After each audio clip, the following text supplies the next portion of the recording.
Hello, and welcome to today's webinar, Louisiana Research Go-To Published Resources. My name is Maggie Hastings, Education and Programming Coordinator at American Ancestors. I will be the moderator for today's session. This program is brought to you by the Brew Family Learning Center. American Ancestors is a nonprofit organization supported by our members and donors. We provide resources and expertise in nearly all aspects of family history and are pleased to offer such programming to our members and friends around the world. Our presenter today is Senior Genealogist Rhonda R. McClure. Rhonda is a nationally recognized professional genealogist and lecturer. Before joining American Ancestors in 2006, she ran her own genealogical business for 18 years. She was a contributing editor for Heritage Quest magazine, Biography magazine, and was a contributor to the History Channel magazine and American History magazine. In addition to numerous articles, she is the author of 12 books, including the award-winning The Complete Idiot's Guide to Online Genealogy, Finding Your Famous and Infamous Ancestors, and Digitizing Your Family History. She is also the editor of the recently released 6th edition of the Genealogist Handbook for New England Research. Her areas of expertise include immigration and naturalization, late 19th and early 20th century urban research, New England, Midwest, Southern, German, Italian, Scottish, Irish, French Canadian, and New Brunswick research. If you have family roots in Louisiana, you might want assistance in getting started with the records and resources that are available to you. This presentation will provide an overview of many important resources you have available. At any point during the presentation, feel free to type your question into the Q&A panel at the bottom of your screen. We'll address those at the end. There is a syllabus available for purchase in this session, and I've added a link to that in the chat. In addition, this presentation is being recorded for later viewing on our website and YouTube channel. So if you missed something on today's first listen, don't worry, you can always return to the presentation later. All right, so without further ado, I'll turn things over to Rhonda. Good afternoon, everyone. And thank you for joining us. I am actually Rhonda McClure, not Hallie Kirshner, but I am very happy to have you with us today and talking all things Louisiana published resources. So we are going to talk about published resources. And a lot of people are asking, like, why use published resources in the first place? We've got a lot of online things, we've got documents, etc. Well, published resources can provide context and background information. They are more likely to be indexed and more likely to contain standardized spellings, which, when dealing with Louisiana, can be a bit of a mess between all of the French, Spanish, German names that appear. We also find that it's easier to cross-reference certain things from, say, a census to maybe a finding aid or vice versa. And it helps us in ultimately locating those much sought after original documents. Before we get started on the published resources, we are going to just do a very brief look at the history of Louisiana. So, and by brief chronology, I mean brief, because Louisiana has been around since DeSoto first discovered the Mississippi River in 1541. So we are talking almost close to, I'm going to have to do math now, almost 700 years for like what is Louisiana past and present. In 1673, Marquette and Joliet reached the Mississippi River. They verified that it did flow all the way to the Gulf of Mexico. This, of course, was very, very important. In any of the time frames that we're looking at here, travel by water was the way to get from one place to another. And so if you were looking for ways to get things, like supplies and things in from elsewhere, you wanted to be able to get to larger bodies of water and then use the rivers. So in 1682, LaSalle actually gets to the mouth of the Mississippi River, and he lays claim for the territory that he's going to name Louisiana. He claims it for France, and it gets its name from King Louis XIV. The first permanent settlement will not actually happen until 17 years later in 1699, when Fort Maurepas is established. Then in 1718, New Orleans is founded. 1719, we are going to see the first large importation of Black enslaved individuals, as well as a large group of German families that arrive. All things are going well. And then in 1762, there is what's known as the Treaty of Fontainebleau, which requires France to cede the lands west of the Mississippi that it considers to be part of Louisiana to Spain. And then that is followed the very next year in 1763, when France loses the French and Indian War, as it's known here in the United States, and the 7 Years' War, as it's known in Europe. During the Treaty of Paris, France is required to cede the lands east of the Mississippi to England. In 1803, with a large concern for the fact that Napoleon has been talking about like taking New Orleans, etc., President Thomas Jefferson is seeking a way to preserve that port and that access so that the South is not denied, things coming in. And so he actually has his minister in France kind of reach out and see what options might be available.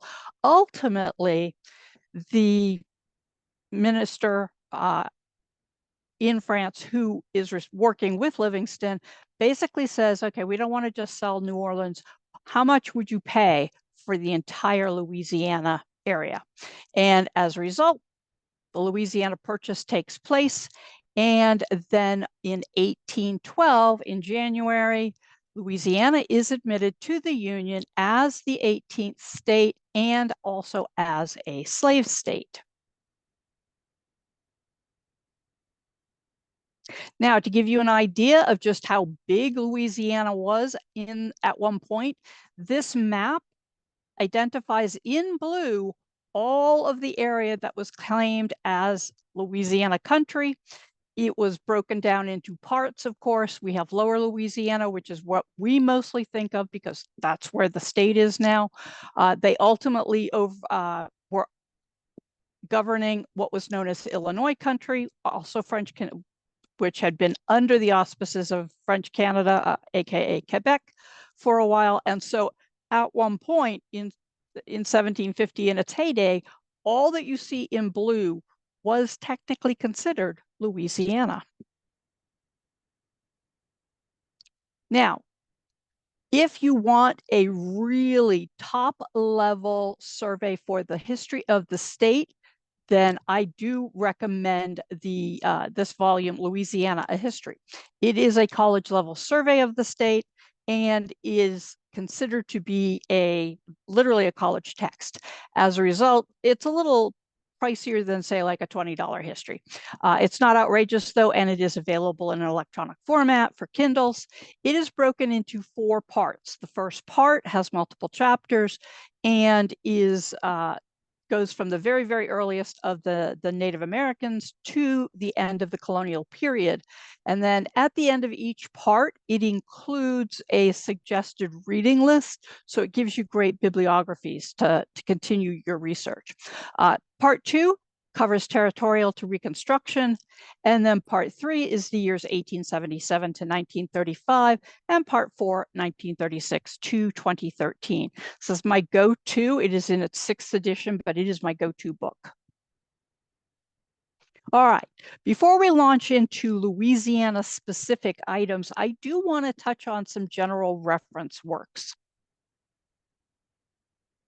Many people, I kind of think, no longer look at published general reference works thinking it's all online, all I have to do is put my name in, whatever. But general references can offer guidance as to what is available for different types of records. They often include bibliographies that are pertinent to your research in time period, record type, and locality. They may also include tables to assist your research. One of my favorites and go-tos, and I have this as a Kindle. I've had it through all 3 editions as a hardback 8.5 by 11 book, is the Red Book, American State, County, and Town Sources. This is just a valuable resource for family historians, regardless of what state you are working in. But the narratives are for common records. So the chapters are broken out by a narrative section and by a table section. The narrative section are more common records, our vital records, census, etc. However, they also, for each state, point out unique records for that state. And then after that, they have an entire table. In this case, for Louisiana, it is based on the parishes, but for other of the states, it's the county. And then for the New England states, they have both a county and a town table as well.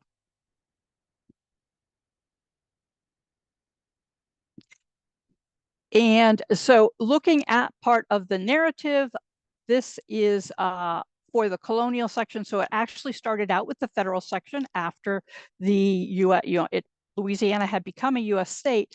But of course, because Louisiana has been around forever, there are some very unique resources for the colonial period of Louisiana, and also under both periods, the French and the Spanish control.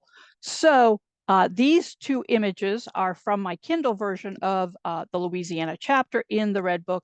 They show the unique colonial census records from both the French and the Spanish periods.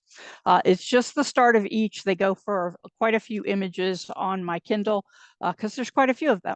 However, later on, we will actually be looking at the book of the French censuses that I have highlighted here by Charles Madouel.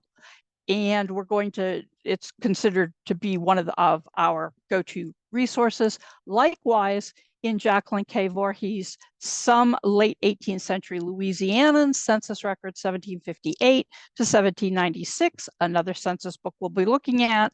She references the censuses that are identified here in her various abstracts. And this Spanish entry that I have highlighted here in red leads us to another finding aid that could prove useful in Louisiana research. And then here we see one of the pages of the Louisiana parish table, giving us the county. The addresses may be out of date, certainly. However, the information in the columns is really what we care about. In this case, when was the parish formed? When, was it an original? Did it have a parent? And if so, what was that parent? And then it gives you starting dates for birth, marriage, death, land, probate, and court records. And as you can see from this table, we have marriage records, but we do not have births and deaths in a civil sense. So in other words, recorded by the government. Another go-to for me, and I have used the genealogical research methods and sources since I was a baby genealogist. I literally got my first copies of these volumes in I'm going to have to do math here, 1988. And these are often not known about by many people. And yet I have found a wealth of information in both volumes. The chapter for Louisiana is found in volume 2, and it is written by Winston DeVille, himself known for his Louisiana publications and research, and is considered, just an authority. He is also a fellow of the American Society of Genealogists. It mentions many published records, guides, and resources, as well as some idiosyncrasies for the different places. All right, now we're going to take a look at more specifically some Louisiana guides. So again, why use published research guides? Well, quite frankly, they educate yourself on what is available and where to find it before starting research. Why reinvent the wheel if you don't have to?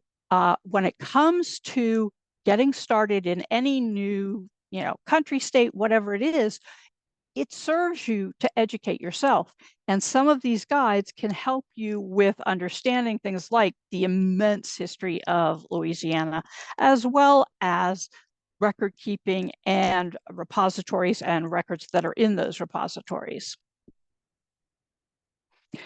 First up is Louisiana, a guide to the state. And this is actually a volume that was published as part of the New Deal. The New Deal was a, let's get out of the Depression approach by the federal government. And the WPA had a project specifically to pay and employ authors to go out, research the states, ideally to make what was supposed to be a travel guide. And yet what we got was 48 books and pamphlets that give us oh so many things about each state and locality that was focused on in that American Guide series. Now, the Louisiana Guide was published in 1940. A Guide to Printed Sources, Louisiana Parishes. This was published in 1985. Don't let the publication date tell you, make you eliminate this. This mentions a variety of record types. And what's even better is that it includes references to abstracts of printed documents that were abstracts that ended up in journals. Journals can be the hardest thing to work with and find the resources that we want. And yet a book like this by Yvette Bowling helps to lead us there. She also highlights published volumes for specific parishes. Here is a sample page out of a guide to printed sources. It shows Beauregard Parish on the left and Bienville Parish on the right. Now, it gives us the creation date, and it also tells us from which county it was created, and then the county seat for each of these parishes. The use of the word parish is a Louisiana thing. It equates to counties in all the other states in the United States. Now, for Beauregard Parish, we have cemeteries that were published in a variety of, for a variety of towns: Beauregard, Hager, Hopewell, Magnolia, Maryville, Old Campground, etc. Whereas we can see for Bienville, we have other resources besides cemeteries. We've also got census, churches, and civil. Now, for Beauregard, there is a little mention at the very bottom that says to see Donald J. Hebert's Southwest Louisiana records for civil and church records, 1756 to 1900. His Southwest Louisiana records is a 47-volume publication that contains birth, baptism, marriage, death, and successor, aka like inheritance, that also includes some estate, wills, and probates. It includes, in this 47 volume set, it includes the parishes of Acadia, Allen, Beauregard, Calcasieu, Cameron, Evangeline, Iberia, Jefferson Davis, Lafayette, Saint Landry, Saint Martin, St. Mary, and Vermilion. And he has a separate 12-volume set here shown pictured side by side that is just on the parishes of La Fourche and Terrebonne. So lots to do. All right, moving on, we do have a wonderful guide to depositories. And one of the things about this one that I like is I'm always looking for the kind of the weird stuff. And anybody who's seen some of my other lectures knows that I can find some bizarre resources. And it's because I dig for things like this Guide to Depositories of Manuscript Collections in Louisiana. Once again, this started under another WPA project, this one, the Historical Records and Survey. And it focuses on a few places. And though it's a thin volume, it focuses specifically on repositories in what I would consider to be the larger areas, including New Orleans, where it identifies 15 institutions, Shreveport with 2 institutions, and then what they have identified as university, and then in parentheses, Baton Rouge, which focuses on 2 collegiate institutions. So and everything having to do with this volume has to do with manuscripts that were deposited in one of these institutions. Now, that manuscript collection may no longer still be in that depository. However, when it comes to manuscripts, knowing the title of the collection is the biggest hurdle. Once you have the name of a collection, even if it has been relocated to another repository, it is likely traceable. Once again, while some of these repositories may no longer exist, understanding the records that were deposited within them when they did could assist researchers in discovering where the records are now located.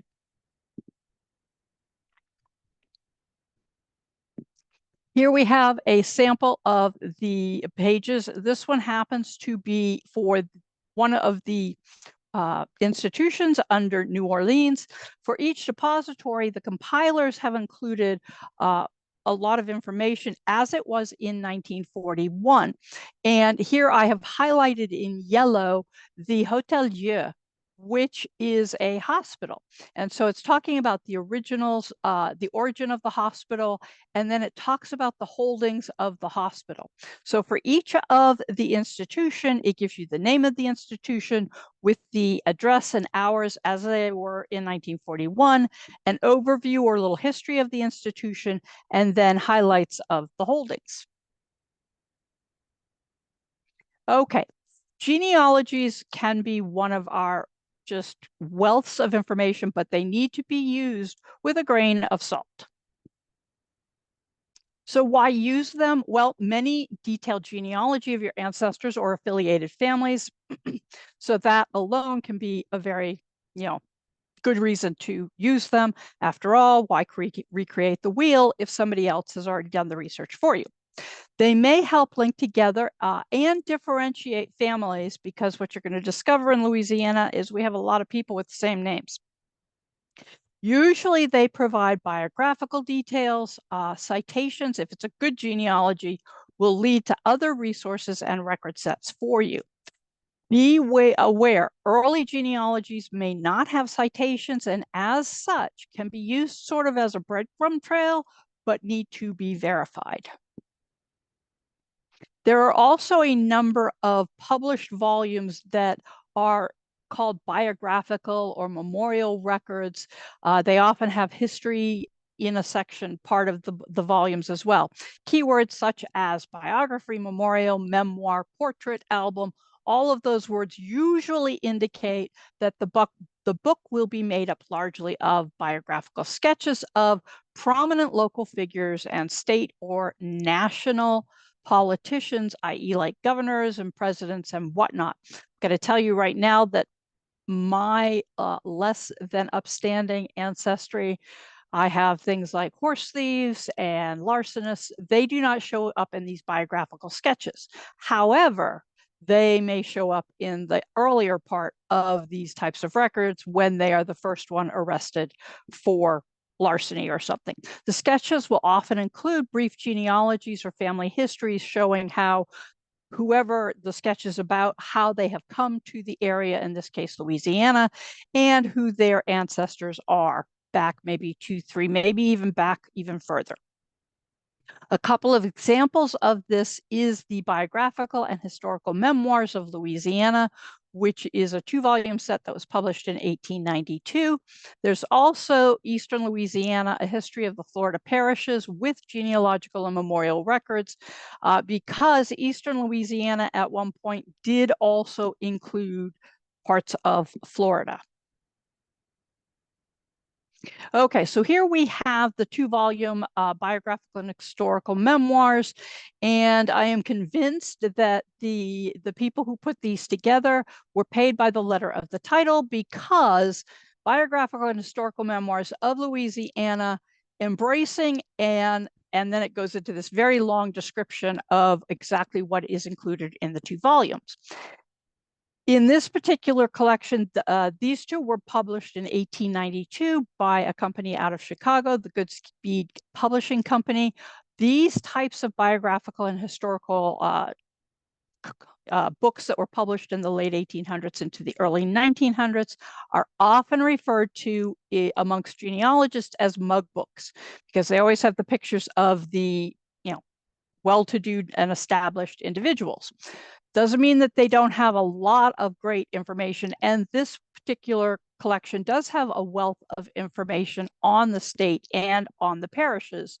And usually what you'll see is that, like, the first volume may be focused all on the a locality, the state, and then the individual counties, or the county and the individual towns, and then the second volume will focus more on the biographical. In this instance, they've actually split a lot of this.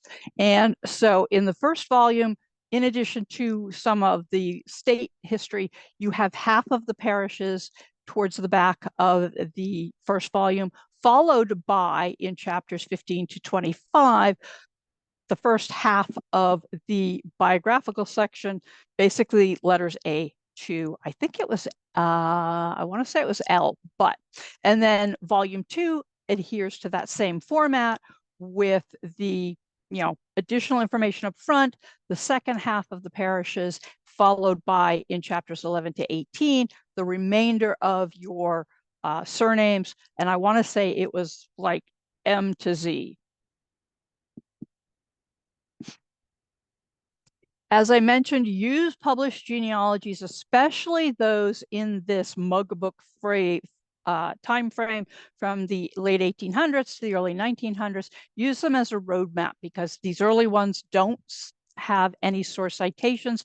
They are often relying on information that the subject of the sketch has supplied with them.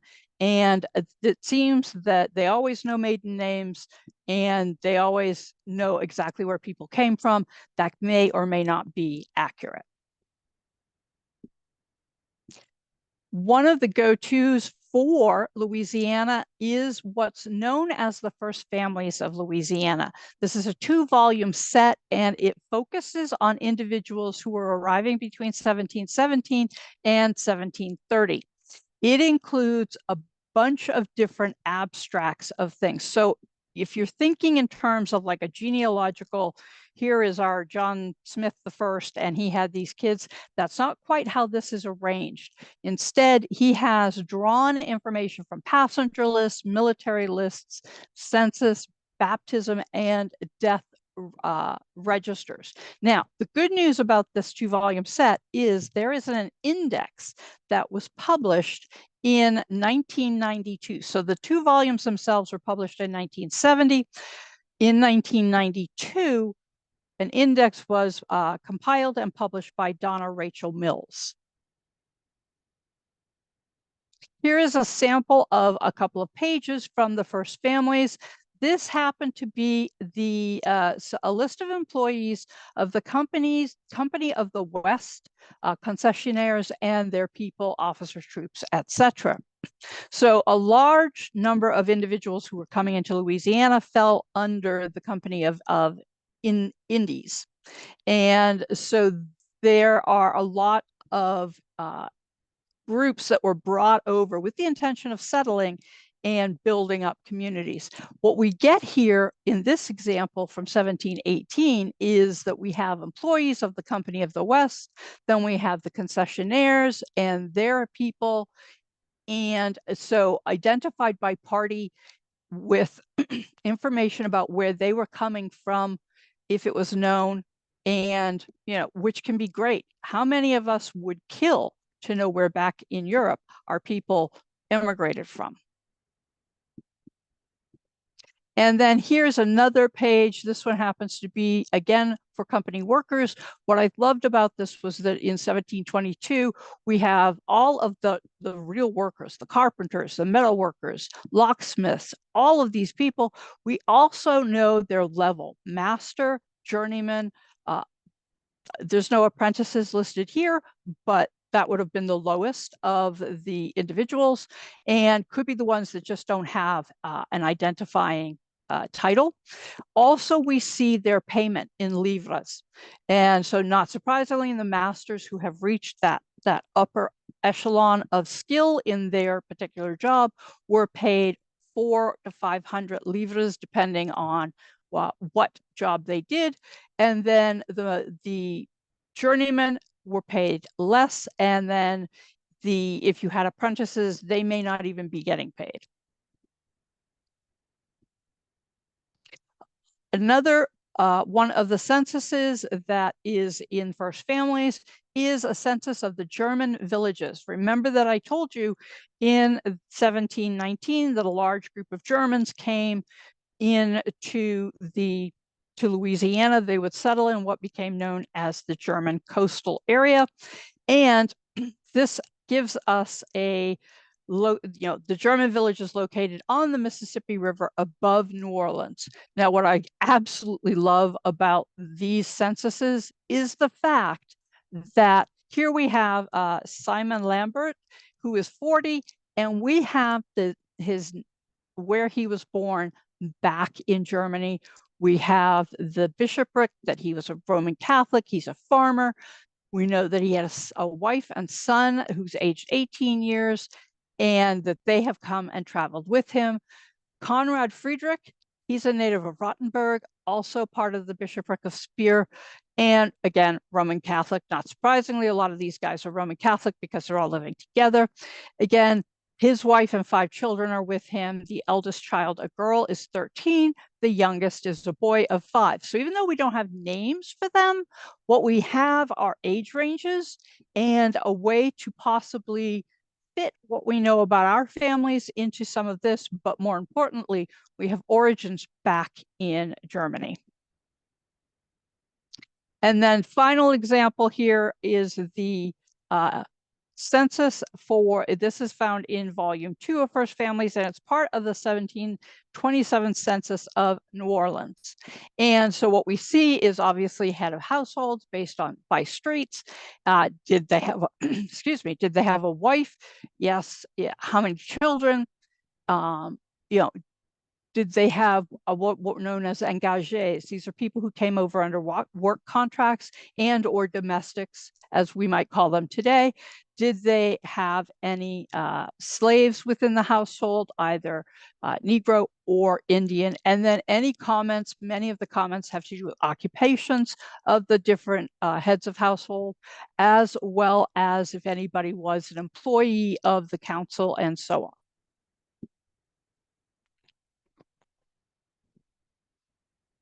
All right. Another great resource is an Atlas of Louisiana surnames of French and Spanish origin. This book by Robert C. West focuses on 100 pioneer surnames and includes alphabetical sketches, maps, source citations for each sketch, and an index to places and subjects. In the table of contents, and the introduction itself shows we have here the contents of the alphabetical surnames that are covered.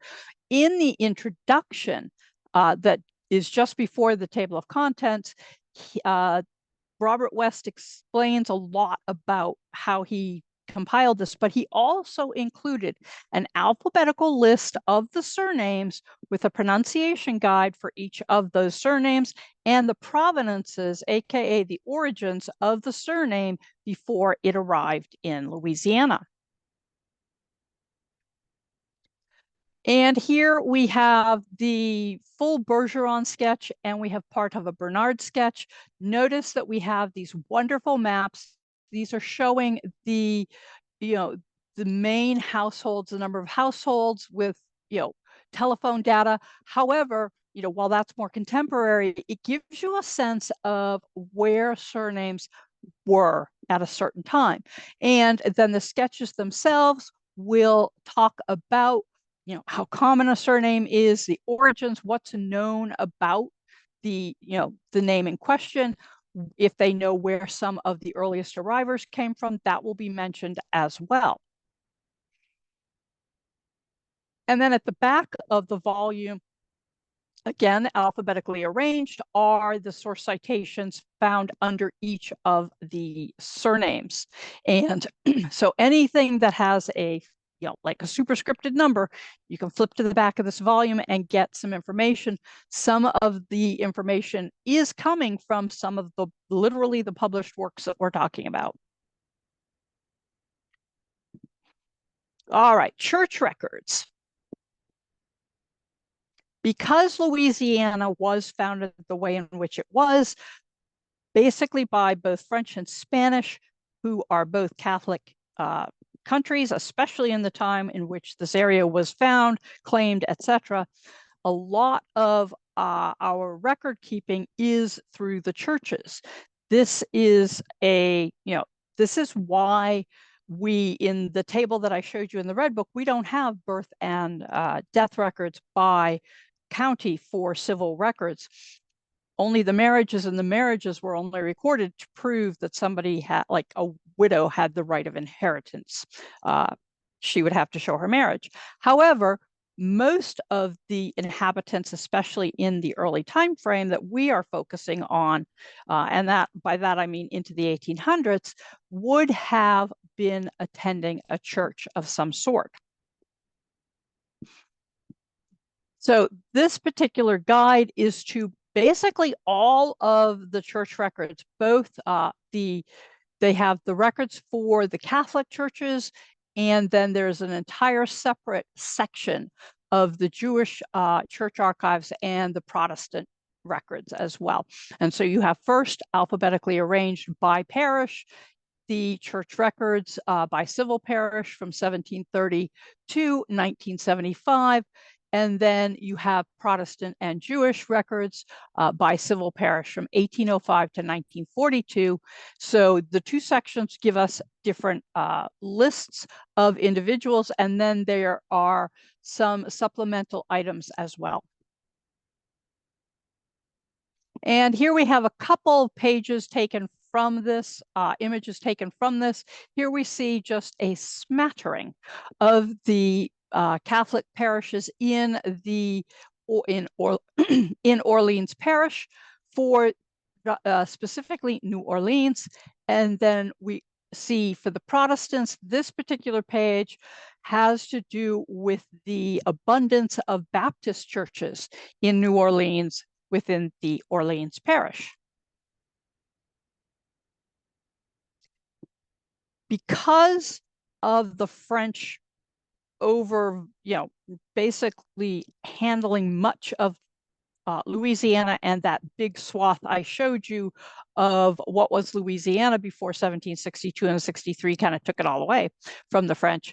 The Sacramento records for the Archdiocese of New Orleans is a must. And it is they published by the Archdiocese of New Orleans.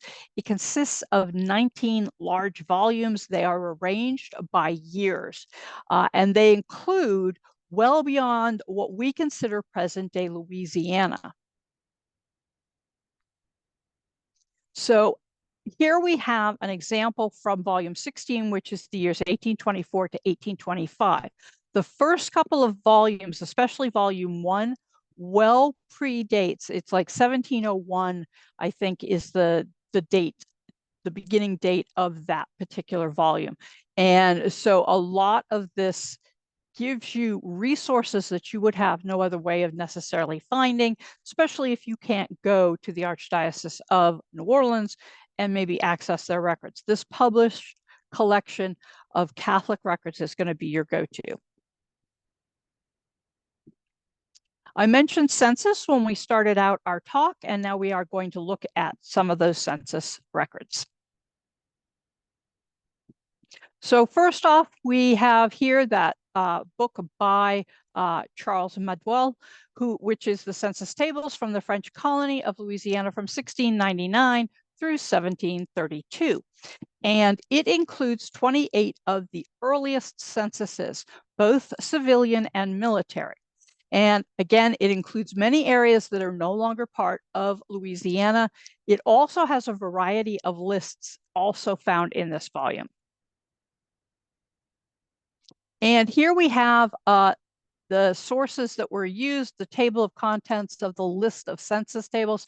This is actually page 1. It goes on for like a couple more pages. And then the table number is what you will find in the actual pages. So if you are wanting to know specific information about that table, you can flip back to the front here and match up the A, B, C, D numbers to that source.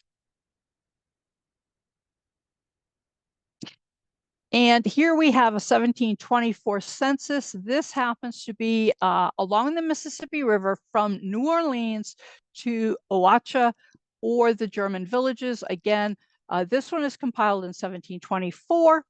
And even though it's the German villages, you'll notice that not everybody here is native German. So the first person we have here is Charles Leroux, and he's 30. He's a native of Quebec, Canada. His wife, 2 children. He is on Bienville's land. And then we have some others. We have somebody who is a native of Bretagne, and then Gasper Heckel, who is a native of Switzerland, with a wife, a girl, an orphan boy, which I find interesting that they have identified that. Jacob Hauser, age 45, he is a native of Luab or Suab. They weren't quite sure on that. A laborer, a wife, he has a 16-year-old boy. And Andre Crespin, age 45, native of Augsburg in Bavaria.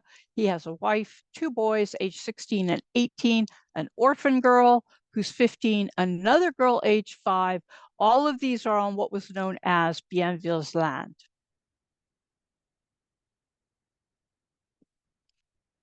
And here is another example of, in this case, a 1731 census. It was a list of landowners located along the Mississippi River from its mouth to the German villages. So once you've identified where the German villages are, you would know what land this was like encompassed. And then there's also indications of how they acquired their land. It is one of my favorites. At the bottom, you will notice that it says on both pages in the bottom right corner, sort of, the B-32. This is how you could then flip to the front and figure out where these records were. Now, it says starting just below New Orleans and proceeding to the mouth of the river. This is the East Bank. We have the names of the individual, and then we have how they got their land. So some of them up at the top we're seeing, like for Drew, he got it from a grant and from Sur la Garde and Sur Chavan. Sur is a title of indicating that these individuals were well respected, had land, etc. Whereas Darby, his land was coming from Sur Chavan, and some of the others were getting by grant. Le Pommeret got from the widow La Boulay when he married, which could mean he married her, and now he claims the land because that would have been the way in the day. Some of them indicate that lands were purchased. If you are seeing some of these things by grant or by, from the sewers, you are going to want to see what you might be able to find in regards to land and grants and whatnot. Now, this particular volume is available because it's available for purchase as a paperback through like Amazon and stuff, but it is also, it was published by the Genealogical Publishing Company in Baltimore, Maryland. The Genealogical Publishing Company, if anybody was doing genealogy back before we had the internet, GPC and Ancestry were your two major book publishers. They were your go-tos for finding either guidebooks or abstracted published records. And this particular book was one of those books. Well, Genealogical Publishing Company has now taken a large number of their published volumes and created an online subscription searchable data subscription. And some of them look way better than the census tables. I'm not sure what happened when they scanned this one, but it's kind of like wide, like almost landscape and squatty. And as a result, the text is a little hard to read. However, I wanted to show it to you to show you that you don't necessarily have to hunt down the physical volume yourself. You could look and see what they have at genealogical.com in their subscription, and you would find this volume. Like I said, it's a little weird. It's a little hard to read. What I did find was that if I used my browser's like how zoomed in I was, instead of going bigger, like if I went like 150 or something so that I thought everything would be bigger, what it did is it took that left-hand column that has the name of the book and everything, and it made that giant, which then forced the image to get tinier and tinier. So instead I went the other way, and this was the zoom, the view at like 75%. The book's tiny. I don't really care about the book at this point. And it did make the number, the entry bigger. So again, one of the great things about this is that because it's now online on this website, you can search by name. Then when we were talking about the methods and sources, I mentioned Jacqueline K. Voorhees, some late 18th century Louisianians, census record 1758 to 1796. This is her volume, and it has some great census information. Now, I have taken just, basically when you open her book, it is landscape. And what she has done is that on the left-hand side for these censuses, what she has done is she has given you a guide to the letters. So you can see at the top, just under the general census of inhabitants of Pointe Coupee, et cetera, there's the column headings in between the two lines. We have the head of families, and then we have an A to T kind of column system. Well, on the left-hand page, she has identified these A to T columns. Going from left to right, they are, after the heads of family, column A is age of men, column B is the age of women, column C is the number of boys, column D is the ages of the boys, then column E is the number of girls in the household, column F has the ages of those girls, column G has the amount of land owned by the head of the household, and it is given in arpents. The column H is slave men, column I is slave women, column J is slave boys, column K is slave girls. Then we have L for mulatto men, M for mulatto women, N for Indian men, O for Indian women, P is for how many horses, Q for cattle, R is the number of sheep, S is for the pigs, and T is for the firearms.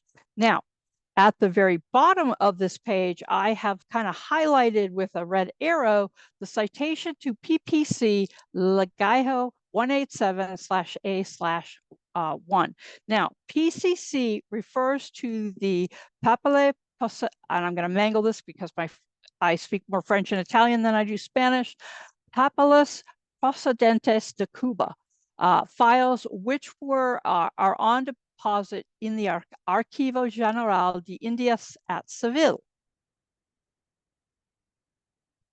And there is a descriptive catalog that we saw in Methods and Sources that was compiled by Roscoe R. Hill that gives us this whole group of records, and was published in 1916, so is available on Google Books, etc., for download. And so what I am showing you is Legajo 187, which covers 1729 to 1769. And then there is a great deal of information about exactly what the sections are. So she cited section 187A, that is correspondence, all in French, that comprises, and then it breaks down the different things. So apparently the information we just saw had to do with, was more than likely found in letters of, the letters and correspondence on the individuals who were living there in 1766.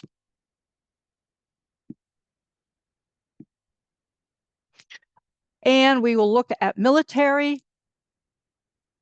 Again, why use military records? Well, they determine military service.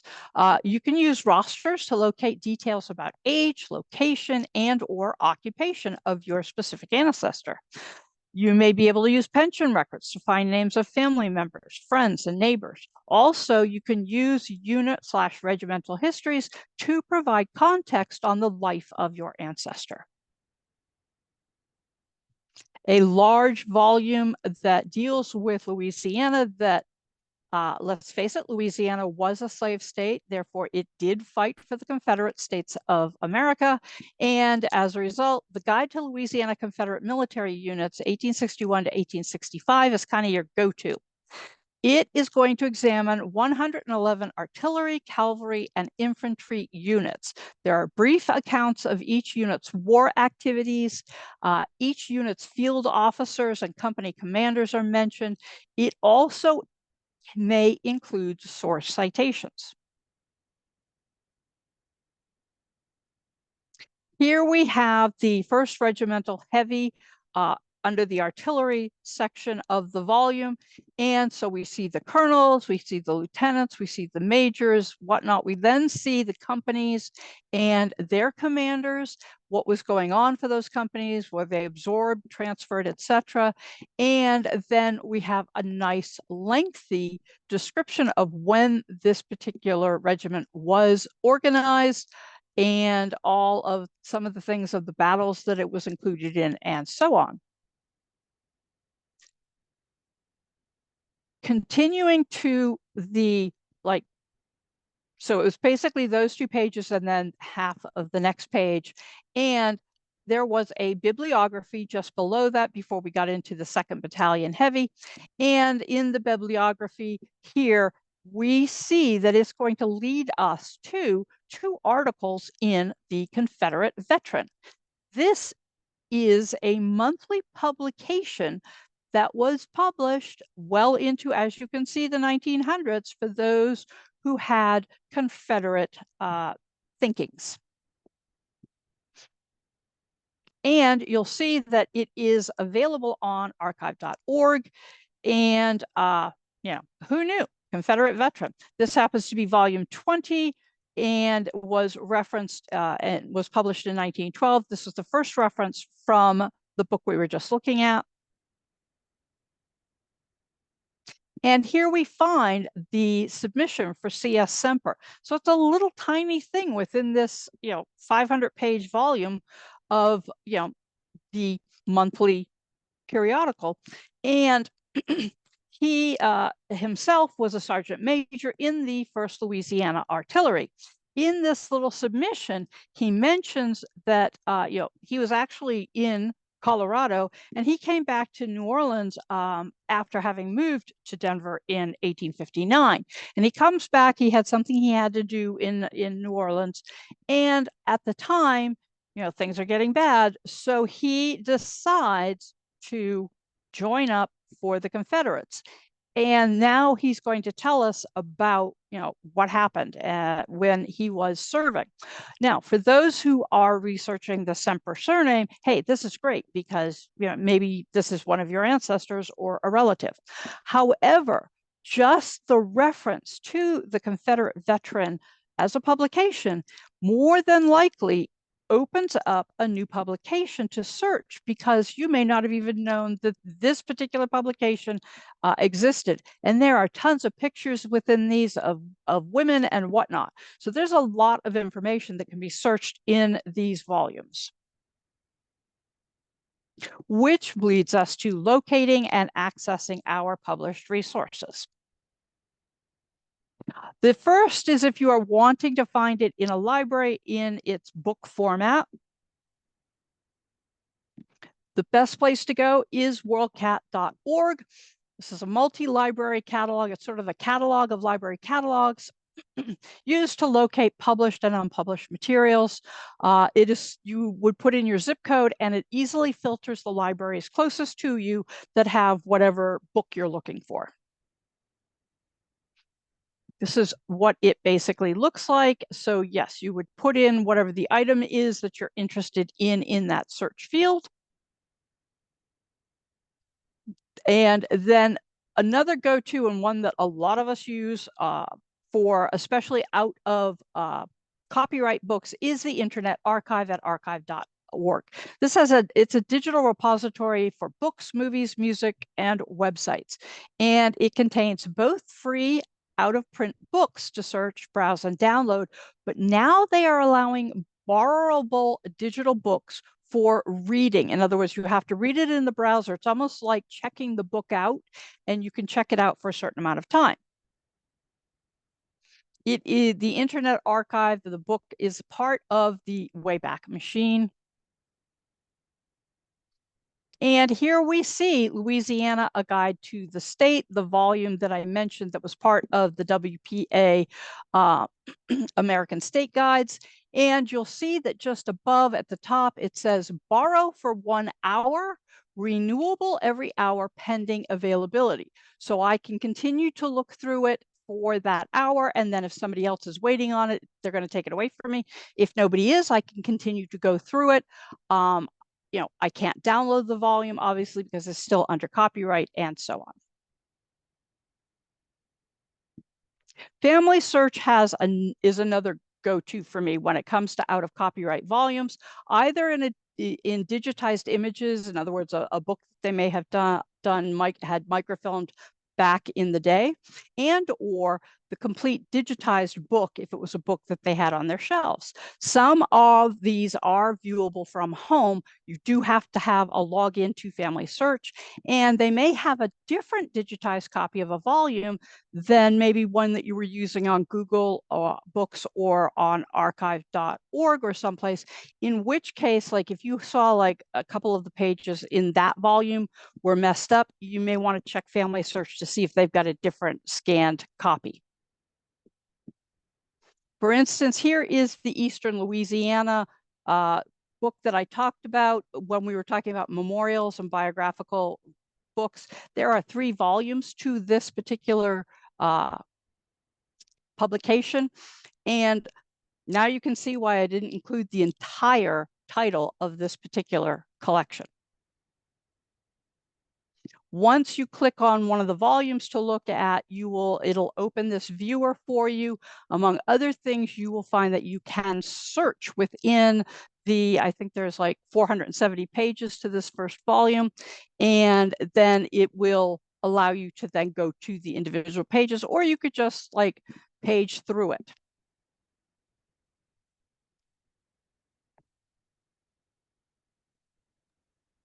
All right. Thank you so much, Rhonda. Before we turn to your questions, I just want to highlight a few of our upcoming events. We have a free American Inspiration Author event on June 11th. This will have Joseph McGill Jr. and Herb Fraser in conversation on the book Sleeping with the Ancestors: How I Followed the Footprints of Slavery. This will be moderated by Cynthia Evans of the 10 Million Names Project. Then on June 21st, we have a seminar with American Ancestors Curator of Special Collections, Kurt DiCamillo, From Plinth to Pen: How the English Country House Inspired the Writings of Jane Austen. In this seminar, Kurt will discuss the great houses of England that shaped Jane Austen and her many works of literature. And finally, join us in June for our new online seminar, Civil War Research: Tracing Union and Confederate Ancestors. This will be presented by David Allen Lambert and Melanie McComb. This course includes 5 hours of pre-recorded lectures and an in-depth Q&A session with the instructors on June 22nd. You can learn more about these and all of our upcoming events at americanancestors.org/events. All right, let's turn to your questions. We did get a few questions about where to track Indigenous records and how to look at compilations of those. And there was a question on before 1541, at the start of your timeline, there were Indigenous peoples on the land, correct? Yes, so I will address the second part of that question first. Yes, absolutely. Indigenous people were here well before, DeSoto got here. However, they didn't, it they didn't call it Louisiana. And but yes, for all of the United States, there were indigenous people here well before any Europeans set foot. So that, yes, I did not address that, but my focus was really on once the Europeans had started to come, as far as what the published volumes are that consist. Now, as far as your indigenous people go and the records that they have, let's be blunt, the indigenous people predominantly pass down family stories and family histories orally. And so it isn't until the lands come under the control of the what am I trying to say? Under the U.S. federal government, and we're starting to shift the indigenous people, and we're starting to put them onto reservations and things, that you're really going to start to see record keeping, and all of that is going to be predominantly under the Bureau of Indian Affairs. So that's like well in like into the 1800s. If there is a specific either tribe or time period that you're interested in, I would encourage you to probably email me, and I could do some specific digging to see what, if anything, may exist for what you're looking for. All right, thank you so much. There is a question. Do you have any advice for how to keep our costs down when trying to purchase or obtain these materials? You did reference WorldCat and archive.org, but do you have any other resources? So my first go-to is Google. Google is my friend. And so very often I may find things on Google Book, I may find things on archive.org.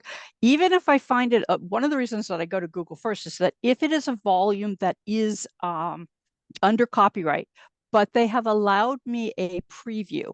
So there are 3 levels on Google Book. There is it's out of copyright, you can download this book, go for it, have fun. There is the preview level that either the author or the publisher controls how much of that volume you may be able to see. You can search within it, but you may not actually be able to view the exact page that you need.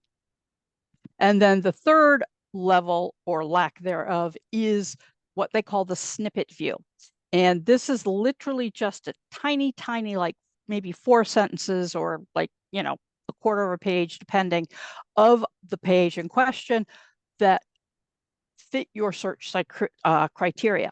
So Google is where I go for my jumping off point for pretty much any kind of books.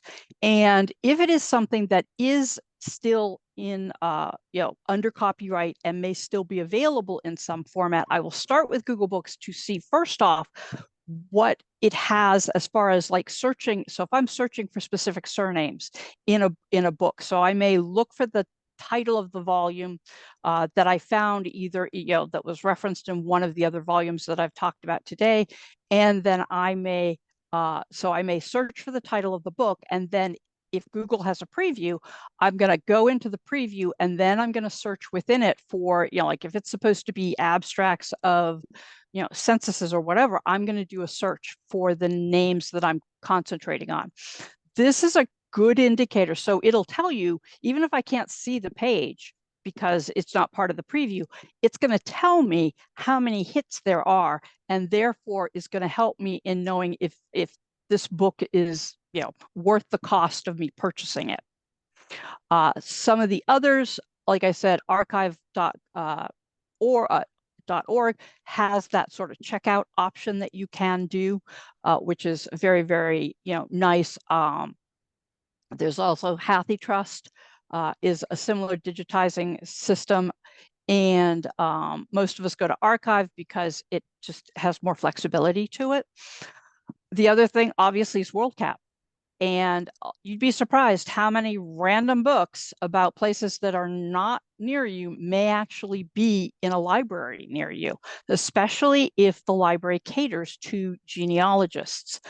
For instance, I often joke because when I got into genealogy way back in the dark ages, I was living just southeast of Orlando. And so my go-to was the Orlando Public Library. I maintain that if the Orlando Public Library had not had such a large genealogical collection as it did, that I would not be a genealogist today because I wouldn't have even begun to jumpstart my family history. So WorldCat is a go-to because then you're going to find it somewhere. And even if it's not close by, what you may find is that the book could be interlibrary loaned to your local library. Once you know the information about where it is, you can go into your public library and say, hey, is there a way we can interlibrary loan this? Very true. We do have a comment that says interlibrary loan is a blessing for a researcher.